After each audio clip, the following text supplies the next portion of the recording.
Hello students, बच्चों ये हमारा सेकंड चैप्टर है। यहाँ पर इससे पहले का जो पार्ट था हमारा वो हमने कंप्लीट कर लिया था। एक बार देख लेते हैं दोबारा। ये क्या हमारा सेकंड चैप्टर है, संरचना तथा भू आकृति। यहाँ पर हमने जो फर्स्ट पार्ट है वीडियो का उसमें यहाँ पर प्रायद्वीपीय खंड, हिमालय और अन्य प्रायद्वीपीय पर्वतमालाएं और सिंधु गंगा नदी ब्रह्मपुत्र के मैदान, ये तीनों चीज़ें हमने कंप्लीट कर ली थी। यदि आपने नहीं देखे हैं तो आप फर्स्ट वीडियो देख लें, उससे आपका क्लियर हो जाएगा। अब आज हमें जो करना है वो है हमारी भू आकृति। भू आकृति यहाँ पर देखो, जो शब्द हैं इन शब्दों से ही क्लियर हो जाता है कि इसका क्या अर्थ निकल सकता है। भू आकृति, भू आकृति दो शब्द हैं, भू प्लस आकृति। तो यहाँ हम शब्दों का यदि संधि विच्छेद करके देखेंगे तो हमें उनका अर्थ क्लियर हो जाता है। भू मतलब भूमि और आकृति मतलब उसका आकार, कि जो भूमि की आकृति है वो कैसे बनी, उसकी संरचना, उसकी बनावट कैसी है। संरचना का मतलब होता है बनावट, प्रक्रिया, उसको बनने में किन क्रियाओं से गुजरना पड़ा है और उसकी विकास की अवस्थाओं का जो परिणाम हमारे सामने हुआ है, कि उसका जो विकास हुआ है और उस विकास के बाद जो रिज़ल्ट हमारे सामने आता है, जो भूमि की आकृति होती है, उससे हम पता लगा सकते हैं कि वो कितनी, जो उसको बनने में टाइम पीरियड लगा है, कितना टाइम पीरियड लगा है। भारत में धरातलीय भिन्नताएं बहुत अधिक महत्वपूर्ण हैं, कि भारत में जो धरातल है वो अलग अलग प्रकार का पाया जाता है। कहीं पर पर्वत चोटियां हैं, कहीं पठार है, कहीं नदियों के द्वारा बनाए गए मैदान हैं। इसके उत्तर में एक बड़े अक्षेत्र में उबड़ खाबड़ स्थलाकृति हैं। हिमालय पर्वत की बात की जा रही है कि भारत का जो उत्तरी अक्षेत्र है वहाँ पर क्या है, उबड़ खाबड़ स्थल आकृति। स्थल प्लस आकृति, स्थल मतलब ज़मीन और ज़मीन की क्या है, ऐसी आकृति है कि वो उबड़ खाबड़ है। इसमें हिमालय पर्वत श्रृंखलाएं हैं। हिमालय पर्वत श्रृंखलाएं, हिमालय को भी कई भागों में बांटा गया है इसलिए इसको श्रृंखलाएं बोला गया है, जिसमें अनेक चोटियां हैं। यहाँ पर अनेक चोटियाँ पाई जाती हैं। सुंदर घाटियाँ हैं जहाँ से नदियाँ बहती हैं और वो उस रास्ते में क्या बना देती हैं, घाटियाँ बना देती हैं। वह महाखड्ड हैं, बहुत बड़े बड़े गड्ढे हैं, खाइयाँ हैं। दक्षिणी भारत एक स्थिर परंतु कटा फटा पठार है। जो हमारा दक्षिण भारत है यहाँ पर क्या है, प्रायद्वीपीय पठार है। प्रायद्वीपीय पठार में मालवा का पठार, दक्कन का पठार, यहाँ पर पश्चिमी घाट जहाँ पर सह्याद्री की पहाड़ियाँ और इधर महेंद्रगिरी की पहाड़ियाँ। तो ये क्या है, पहाड़ियाँ हैं, इनकी जो हाइट है वो कम है हिमालय पर्वत के कंपैरिजन में। तो इसीलिए यहाँ पर बोला गया है कि ये जो क्षेत्र है यहाँ पर कटा फटा पठार है, अपर्दित चट्टान खंड और कग्गारों की भरमार है। कि यहाँ पर क्या है, जो अपर्दित मतलब चट्टान खंड है, कि जो चट्टानें हैं उनका ऊपर का जो भाग होता है वो नदियों के द्वारा या वायु के द्वारा उसका अपर्दन किया गया। अपर्दन का मतलब होता है काटना। इन दोनों के बीच उत्तर भारत का विशाल मैदान है। इन दोनों के बीच किसकी बात की जा रही है, हिमालय पर्वत के बीच की बात की जा रही है। ऊपर हिमालय पर्वत है, नीचे प्रायद्वीपीय पठार है। इन दोनों के बीच में क्या है, हमारा नदियों के द्वारा बनाया गया मैदान है। तो यहाँ मैदानों की बात की गई है, जो विशाल मैदान है। मोटे तौर पर भारत को निम्नलिखित भू आकृति खंडों में बांटा जा सकता है। जो मुख्य रूप से इसको किन भागों में बांटा गया है, 6 भागों में बांटा गया है। वो 6 भाग कौन कौन से हैं, उत्तरी तथा उत्तरी पर्वतमालाएं, उत्तरी भारत का मैदान, प्रायद्वीपीय पठार, भारतीय मरुस्थल, तटीय मैदान और द्वीप समूह। तो 1 बाय 1 हम एक एक टॉपिक को लेके कंप्लीट करेंगे। अभी हम शुरू करते हैं उत्तरी तथा उत्तर पूर्वी पर्वतमालाएं। तो यहाँ पर जो हमारा हिमालय पर्वत है, इधर जम्मू कश्मीर वाला एरिया है और इधर 7 सिस्टर्स वाला एरिया है। कौन सा, अरुणाचल प्रदेश, नागालैंड, मिजोरम, इम्फाल, त्रिपुरा, अगरतला, ये सारे क्या हैं। जो भारत में जो हिमालय की स्थिति बताई गई है, दोनों साइड में क्या है, हिमालय पर्वत दक्षिण की तरफ झुका हुआ है, यहाँ पर भी और यहाँ पर भी।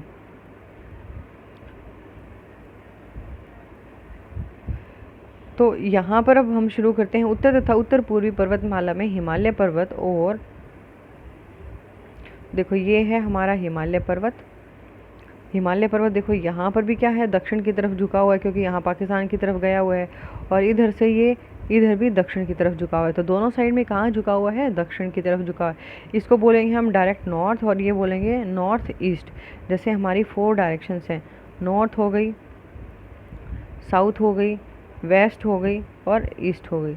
तो यहाँ पर इसका ये क्या बन जाएगा, नॉर्थ ईस्ट, ये बन जाएगा साउथ ईस्ट, ये बन जाएगा साउथ वेस्ट और ये बन जाएगा हमारा नॉर्थ वेस्ट। तो ये ऐसी डायरेक्शन है। तो इसलिए इस पार्ट को, जो इधर वाला पार्ट है, इसको बोला गया है नॉर्थ ईस्ट, क्योंकि वो भारत के पूर्व में स्थित है। तो यहाँ पर जो श्रेणियाँ बताई गई हैं, देखो सबसे पहले है काराकोरम, लद्दाख, जास्कर, उसके बाद यहाँ पर आती है पीर पंजाल, शिवालिक, ये सारी क्या हैं, श्रेणियाँ हैं। सबसे अंतिम जो श्रेणी मानी गई है वो कौन सी है, शिवालिक की पहाड़ियाँ, क्योंकि इनकी हाइट जो है वो सबसे कम है। उसके बाद दूसरी बात देखो, यहाँ पर जो हिमालय पर्वत है, भारत में इसका नाम हिमालय है, पाकिस्तान में इसका नाम सुलेमान है, हिंदू कुश कहाँ पर है, अफ़गानिस्तान में है। तो अलग अलग जगह इसके अलग अलग नाम दिए गए हैं। भारत के अंदर जब हिमालय पर्वत प्रवेश करता है, कहाँ से, पाकिस्तान से या अफ़गानिस्तान से, जहाँ से ये प्रवेश करता है, तो वहाँ पर इसका जो नाम रखा गया है नंगा पर्वत के नाम से रखा गया। उसके बाद यहाँ अरुणाचल प्रदेश में, ये यहाँ से होता है अरुणाचल प्रदेश में प्रवेश करता है। यहाँ पर कौन सी चोटी है, नामचा बरुआ, ये यहाँ पर दिखाई दे रही है, नामचा बरुआ यहाँ की चोटी है। और बहुत सारी यहाँ पर श्रेणियाँ हैं, जैसे नंदा देवी, धौलागिरी, अन्नपूर्णा, मकालू, कंचनजंगा, माउंट एवरेस्ट, नामचा बरुआ, पटकोई बूम, ये क्या हैं, इसकी पर्वत श्रेणियाँ हैं। और जो भारत की ऊंची चोटियाँ बताई गई हैं, कंचनजंगा और केटू। कंचनजंगा कहाँ है, यहाँ नेपाल में है, और केटू कहाँ है, सॉरी कंचनजंगा ये यहाँ सिक्किम में है, और केटू कहाँ है, जम्मू कश्मीर में है। तो ये सबसे ऊंची पर्वत श्रेणियाँ हैं।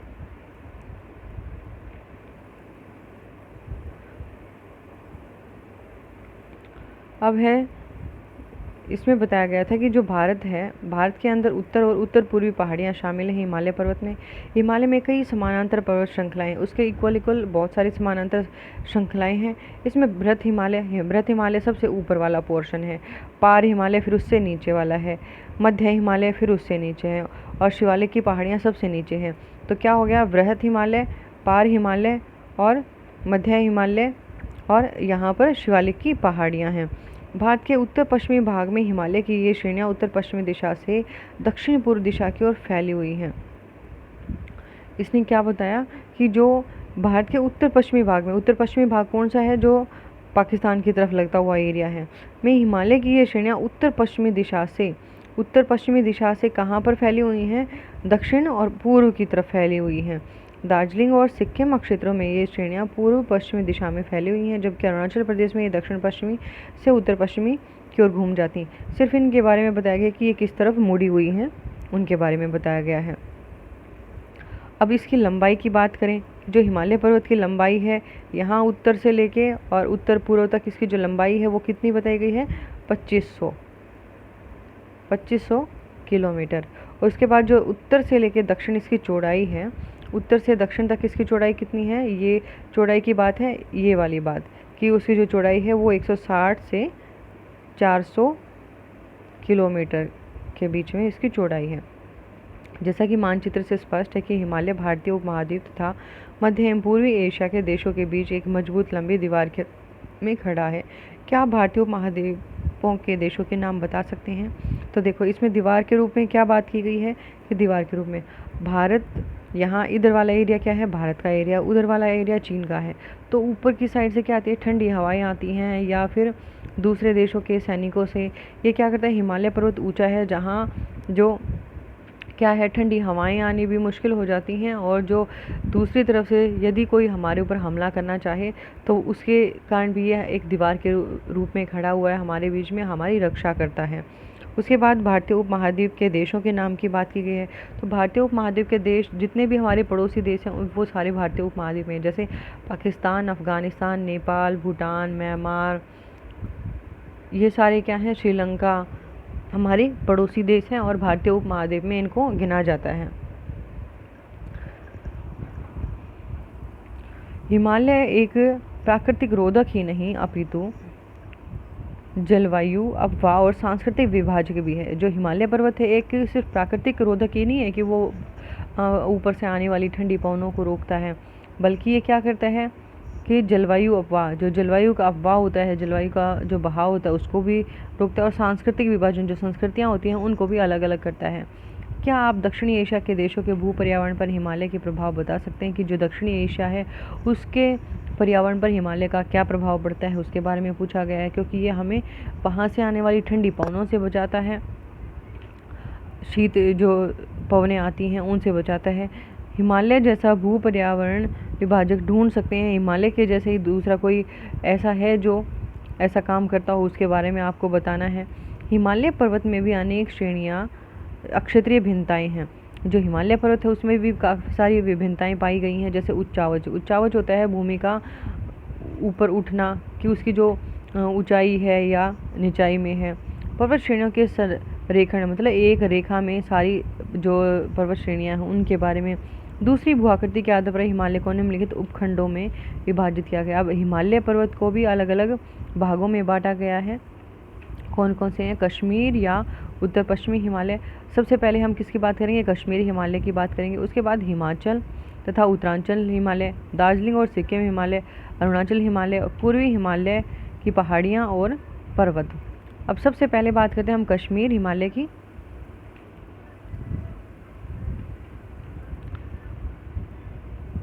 कश्मीर तथा उत्तरी पश्चिमी हिमालय। कश्मीर हिमालय में अनेक पर्वत श्रेणियां हैं। जो कश्मीर हिमालय सबसे ऊपर जम्मू कश्मीर में है, इसमें कौन कौन सी हैं? काराकोरम, लद्दाख, जास्कर और पीर पंजाल। जो मैंने आपको चारों दिखाई थी वो सारी वहाँ पर है, शिवालिक से ऊपर तक।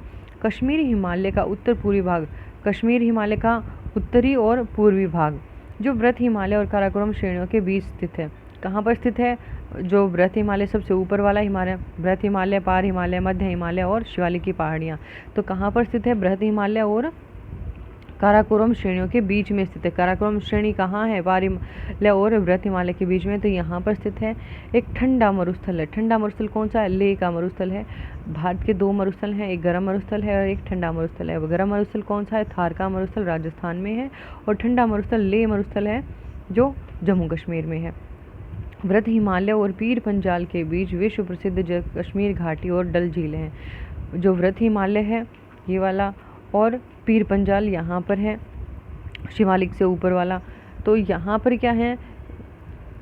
विश्व की प्रसिद्ध कश्मीर घाटियाँ हैं। कश्मीर की घाटी कौन कौन सी है? जैसे डल झील है और वुलर झील है जो मीठे पानी की झीलें हैं। दक्षिणी एशिया की महत्वपूर्ण हिमानी नदियाँ। हिमानी नदियाँ कौन सी हैं? जिन नदियों में बर्फ़ बहती है। भल्टोरो और सियाचिन इसी प्रदेश में है। कौन कौन सी हैं? भल्टोरो और सियाचिन कहाँ पर है? जम्मू कश्मीर में। कश्मीर हिमालय करेवा के लिए प्रसिद्ध है। करेवा क्या है? एक प्रकार की मिट्टी है जहाँ जाफ़रान की खेती की जाती है। जाफ़रान कोई पदार्थ होगा जिसकी खेती की जाती है। वृत्त हिमालय में जोजिला, पीर पंजाल, ये क्या है? जो जोजिला, पीर पंजाल, बनिहाल, ये क्या है? दर्रे हैं। दर्रे क्या होते हैं? प्राकृतिक रूप से जो रास्ते बने जाते हैं जहाँ से लोग एक स्थान से दूसरे स्थान पर जाते हैं पार करके, तो दर्रे कहलाते हैं। वृत्त हिमालय में कौन सा है? जोजिला दर्रा है। पीर पंजाल में बनिहाल दर्रा है। जास्कर श्रेणी में फोटुला और लद्दाख श्रेणी में खरदुला जैसे महत्वपूर्ण दर्रे स्थित हैं। महत्वपूर्ण एल लवण जल। एल लवण जल मतलब जो मीठा जल है उसकी बात की गई है। झीलें कौन कौन सी हैं? डल झील है और वुलर झील है, और इनके साथ साथ पांगांगसो और सोमोरिरी भी इस क्षेत्र में पाई जाती हैं। ये भी क्या है? मीठे पानी की झीलें ही हैं। उसके बाद देख लेते हैं बॉक्स में करेवा दिया गया है कि करेवा क्या होता है। कश्मीर हिमालय में अनेक दर्रे, जैसे हिमनद, करेवा हिमनद, चिकनी मिट्टी और दूसरे पदार्थों का हिमोड है, मतलब वहाँ पर जमावट हो रखी है। जो दर्रे हैं वहाँ पर क्या है? मिट्टियों की जमावट हो रखी है। पदार्थों का हिमोड पर मोटी परत के रूप में जमाव है। मोटी परत के रूप में जमाव किसका है? मिट्टी का जमाव है, उसकी बात की गई है। उसके बाद बात करते हैं सिंधु तथा इसकी सहायक नदियाँ। झेलम और चेनाब इसी क्षेत्र को अपाहित करती हैं। सिंधु की जो सहायक नदियाँ हैं, चेनाब, झेलम, व्यास, रावी, सतलुज, ये क्या हैं? सारी सिंधु की सहायक नदियाँ हैं। अब उसमें से झेलम और चेनाब कहाँ से बहती हैं? जम्मू कश्मीर में बहती हैं। कश्मीर और उत्तर पश्चिमी हिमालय विलक्षण सौंदर्य, बहुत अधिक सुंदरता है वहाँ पर, और खूबसूरत दृश्य स्थलों के लिए जाना जाता है कि इसकी जो खूबसूरती है वो लोगों को देखने के लिए अपनी तरफ आकर्षित करती है। हिमालय की यही रोमांचक दृश्यावली पर्यटकों के लिए आकर्षण का केंद्र है कि लोगों को अपनी तरफ आकर्षित करती हैं घूमने के लिए। क्या आप जानते हैं कि कुछ प्रसिद्ध तीर्थ स्थान जैसे कि वैष्णो देवी, अमरनाथ गुफा और चरारे शरीफ भी यहीं पर स्थित हैं? ये प्रसिद्ध तीर्थ स्थान हैं, धार्मिक तीर्थ स्थल हैं जो कहाँ पर स्थित हैं? जम्मू कश्मीर में ही हैं। वैष्णो देवी, अमरनाथ की गुफा, चरारे शरीफ यहाँ बहुत से तीर्थयात्री हर साल आते हैं। जम्मू और कश्मीर की राजधानी श्रीनगर झेलम नदी, जो जम्मू कश्मीर की राजधानी है श्रीनगर, कहाँ पर है? झेलम नदी पर स्थित है। विसर्पित झेलम, देखो विसर्पित मतलब विसर्प की तरह, सांप की तरह ये झेलम नदी है, ये ऐसे बहती हुई दिखाई दे रही है। विसर्पित, इन शब्दों के अर्थों से ही हमें पता चल जाता है। विसर्पित मतलब सांप की तरह ये बहती हुई दिखाई दे रही है। अगेन देख लेते हैं एक बार हिमालय को। पश्चिमी हिमालय बताया गया है इसमें। हिंदू कुश कहाँ पर है? अफ़गानिस्तान में। सुलेमान यहाँ पर पाकिस्तान में। कुनलुन श्रेणियाँ हैं। उसके बाद जो वृद्ध हिमालय है उसमें कराकोरम, लद्दाख, जास्कर, पीर पंजाल, और सबसे नीचे कौन सी हमारी शिवालिक की पहाड़ियाँ हैं। और इनके बीच में ये कौन कौन से हैं? दर्रे, जोजिला दर्रा है, बारा लाचा लादर्रा है, शिपकीला दर्रा है, ये सारे दर्रे हैं, प्राकृतिक रास्ते हैं। और ये हैं सारी सिंधु नदी की सहायक नदियाँ। ये सिंधु नदी है, उसकी सहायक नदी झेलम, चेनाब, रावी, सतलुज, तो ये इसकी सारी सहायक नदियाँ हैं। मेन नदियाँ हैं सतलुज और सिंधु, जो कहाँ से निकलती हैं? मानसरोवर से निकलती हैं, कैलाश पर्वत और मानसरोवर से। बाकी यहाँ बीच में से निकलती हैं दो, अभी चेनाब और झेलम की बात हुई थी, जम्मू कश्मीर में निकलती हैं, और रावी है ये उत्तरांचल से निकलती है। तो ऐसे ही हमें इन चीज़ों के बारे में पता लगाना है। श्रीनगर में डल झील एक रोचक प्राकृतिक स्थल है। कश्मीर घाटी में झेलम नदी युवा अवस्था में बहती है। कौन बहती है? झेलम नदी। युवा अवस्था की बात है कि उसमें पानी की मात्रा अधिक होती है। तथापि नदी स्थल रूप के विकास में प्रौढ़ अवस्था में निर्मित होने वाली विशिष्ट आकृति विसर्पों का निर्माण करती है। मतलब वो सांप की तरह बहती हुई दिखाई देती है, विसर्पों का निर्माण करती है। क्या आप कुछ और नदी भू आकृति हम बता सकते हैं कि ऐसी नदियों के द्वारा कौन कौन सी आकृतियाँ बनाई जाती हैं, उनके बारे में बता सकते हैं, जिनका निर्माण नदी प्रौढ़ अवस्था में करती है? जिनका निर्माण नदी कब करती है? प्रौढ़ अवस्था में करती है। प्रदेश के दक्षिणी भाग में अनुदैर्ध्य घाटियाँ पाई जाती हैं, जिन्हें दून कहा जाता है। दून किसको बोला जाएगा? घाटियों को बोला जाता है। इनमें जम्मू दून है, पठानकोट दून है। उसके बाद है हिमाचल और उत्तराखंड हिमालय। हिमालय का यह हिस्सा पश्चिमी रावी नदी और पूर्व में काली घाघरा की सहायक नदियों के बीच में स्थित है। यह भारत की दो मुख्य नदी तंत्रों सिंधु और गंगा द्वारा अपवाहित होता है। इस प्रदेश के अंदर बहने वाली नदियां रावी, व्यास और सतलुज सिंधु की सहायक नदियां हैं, और यमुना और घाघरा गंगा की सहायक नदियां हैं। अब इस बॉक्स के अंदर और एक बार देख लेते हैं। कश्मीर घाटी में झेलम नदी का विसर्पी बहाव रोचक है। जो सांप की तरह वो बहती है, उसका जो बहाव है वो काफ़ी रोचक है। यह पूर्व समय में स्थित एक बड़ी झील के कारण है, कि यहाँ पर क्या है, पहले के टाइम में एक बड़ी सी झील होती थी, जिसके कारण ये इसके रास्ता घूमकर चली जाती थी, जिसका एक हिस्सा वर्तमान डल झील है, और वही झेलम नदी के लिए एक स्थानीय निम्नतम आधार रही है।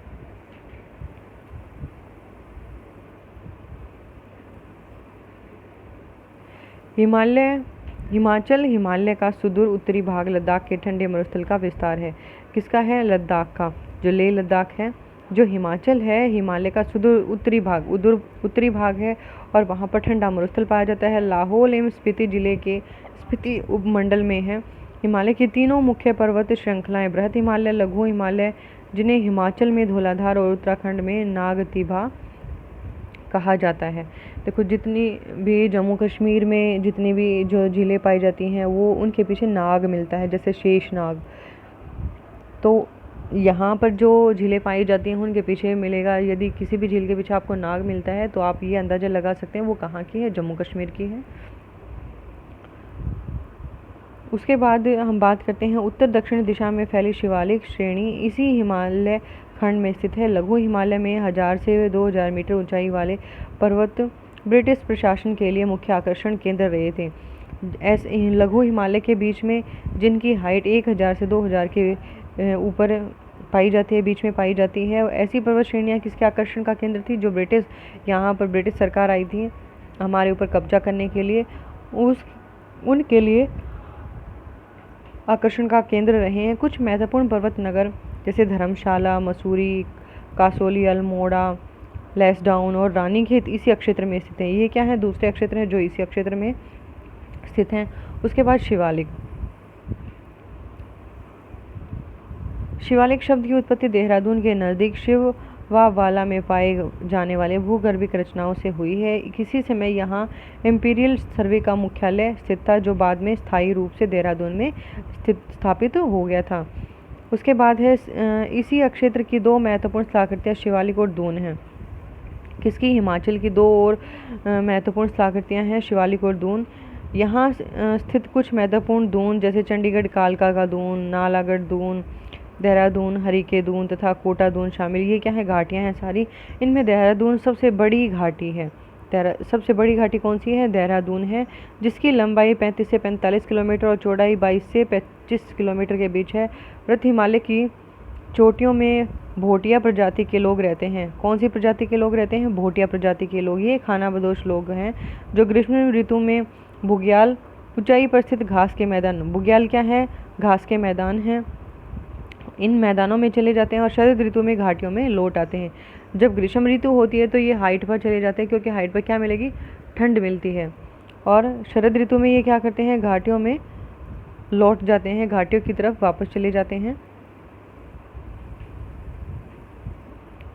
यहाँ पर प्रसिद्ध फूलों की घाटी इसी पर्वतीय क्षेत्र में स्थित है। यहाँ पर जो फूलों की घाटी है वो भी कहाँ पर स्थित है? यहीं पर स्थित है। गंगोत्री, यमुनोत्री, केदारनाथ, बद्रीनाथ और हेमकुंड साहिब भी इसी इलाके में स्थित हैं। ये इनके नाम बताए गए हैं। इसी क्षेत्र में 5 प्रसिद्ध प्रयाग नदी संगम। प्रयाग क्या होते हैं? जहाँ पर नदियों का मिलन होता है, मतलब दो नदियाँ आकर मिल जाती हैं, जिनका विवरण इस पुस्तक के अध्याय 3 में दिया गया है। जिसके बारे में हम जो नदियों के बारे में जो अध्याय है वो हमारा अध्याय नंबर 3 है, उसमें पढ़ेंगे। उसके बाद भारत के अन्य भागों में स्थित है जो दूसरे प्रयाग हैं। प्रयाग क्या होंगे? नदियों के संगम स्थान हैं। उनके बाद जो भारत के अन्य स्थानों में स्थित हैं उनके बारे में पढ़ेंगे। तो यहाँ तक बच्चों देखो, ये हम करेंगे नेक्स्ट वीडियो में, क्योंकि जो वीडियो है हमारी काफ़ी लंबी हो जाएगी और आप भी देखने में बोर हो जाएंगे और मैं भी पढ़ाने में बोर हो जाऊँगी। तो ये मैं आपको नेक्स्ट वीडियो में प्रोवाइड करवा दूँगी। तब तक आप इस पार्ट को देख लें। यदि आपको कोई भी डाउट होता है या तो मेरे से आप कमेंट करके पूछ लें, या फिर व्हाट्सएप ग्रुप में है तो वहाँ पर पूछ लें। Thanks for watching video.